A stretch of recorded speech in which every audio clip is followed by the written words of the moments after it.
Maintenant, dans le monde dans lequel nous vivons, il y a des maux, des guerres, des famines, un désastre. Ce désastre n'a rien à voir avec la volonté de Dieu subhanahu wa ta'ala, dans le sens direct. Je m'explique.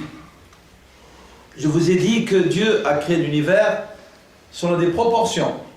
Et puis il y a installé des règles, qu'on appelle en arabe nawamis ou qawanin, qui gèrent cet univers.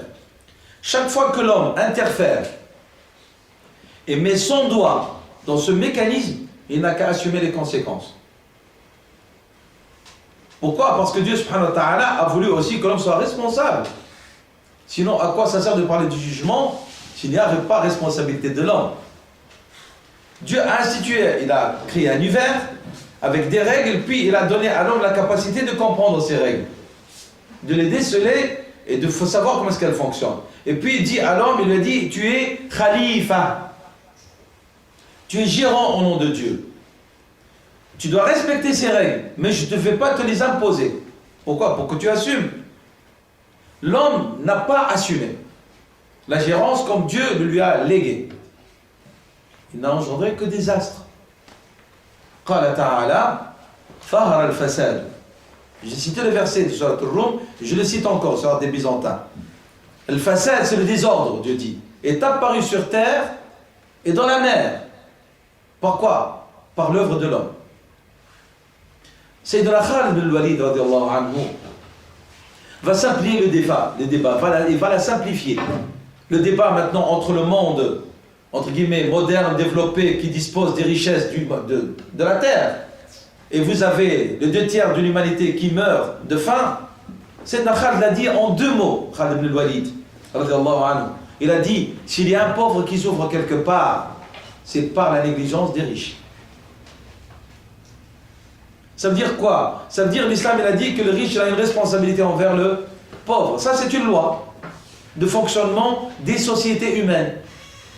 Et la preuve, l'islam a institué quoi? La zakat. C'est un prélèvement, pas sous forme d'aumône. Moi, j'aime pas qu'on traduise la zakat par l'aumône. C'est un droit du pauvre dans l'argent du riche, selon une règle prescrite par Dieu pour que le système social humain fonctionne à merveille. Lorsque nous ne respectons pas cette règle divine qui permet aux sociétés humaines de fonctionner d'une manière harmonieuse, attendons-nous à ce que nous voyons. À ce qu'il y ait une invasion des pays pauvres vers le monde riche. Le haraga. Et tout ce qui s'ensuit. Si ça c'est une règle. Donc chaque fois que vous avez un désastre, au lieu de dire Dieu, où est-ce qu'il est, comme on entend dans le langage des mécréants, et de ceux qui nient l'existence de Dieu, et ils citent ça comme une preuve pour dire Dieu n'existe pas. Si Dieu existait, pourquoi il y a tant de misère? Dieu existe, subhanahu wa ta'ala. Mais il a dit qu'il a créé toutes choses selon des proportions et des règles. Et il a dit qu'il y a des règles à respecter. Il a dit, par exemple, dans le fonctionnement social, un couple humain, composé d'un homme et d'une femme, selon des règles morales strictes à respecter, sinon il y aura des ordres. Le respect du lignage.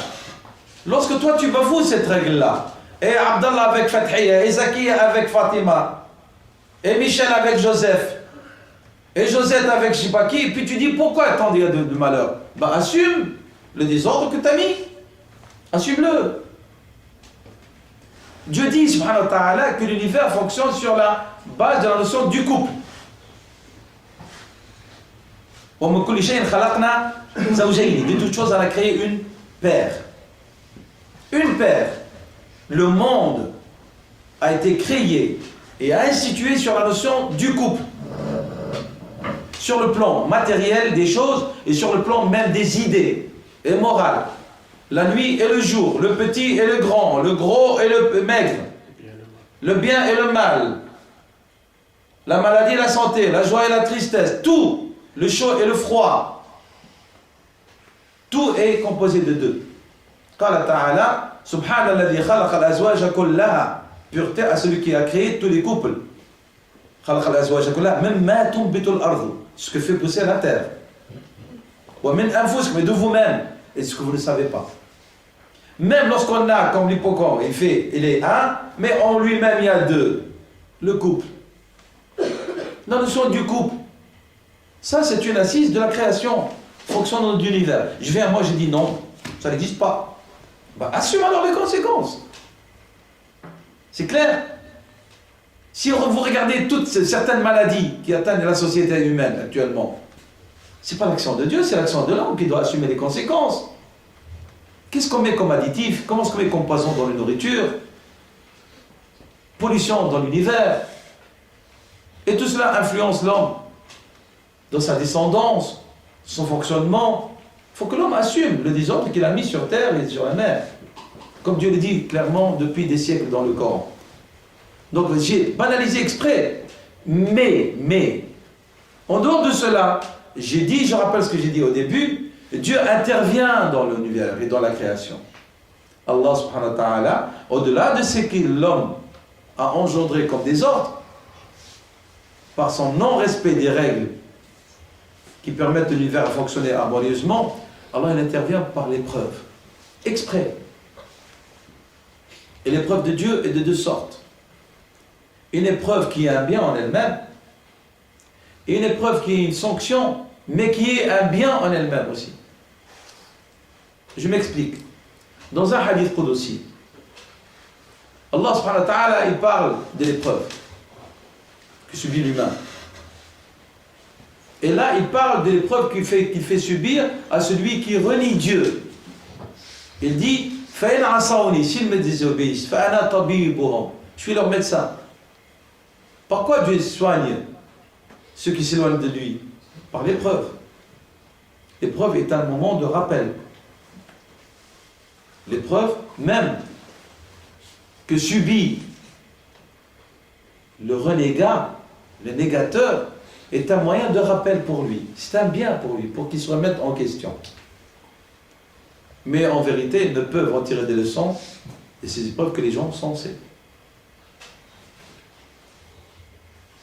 J'ai essayé exprès d'insister sur la conception musulmane à travers ce sujet. J'espère que vous avez faire comprendre, j'ai réussi à vous faire comprendre la notion du bien et du mal à partir de la conception majeure de l'islam. Al-khayru wa makhtarahullah. Le bien, c'est ce que Dieu a choisi.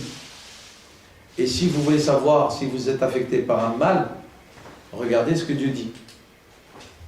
Si vous êtes dans le cadre du fonctionnement légal, ce mal est un bien pour vous. Si vous êtes quelqu'un en dehors du cadre légal, c'est un rappel pour vous ramener. Mais pour nous, les musulmans et les musulmanes, tout ce qui peut arriver aux croyants est un bien. Comme a dit Rasulullah sallam, ajaban li amri al-mu'min. Ce qui arrive aux croyants n'est que chose surprenante. S'il est touché par un bien, il est reconnaissant, il est récompensé. S'il est touché par un bien, il est reconnaissant, il est récompensé. S'il est touché par un mal, il est patient, il est récompensé.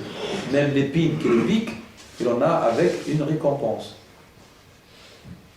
Les croyants, les croyantes qui font confiance en Dieu, subhanahu wa ta'ala, ne sont pas affectés par un manque quelconque de bien, ou de santé, ou de réussite.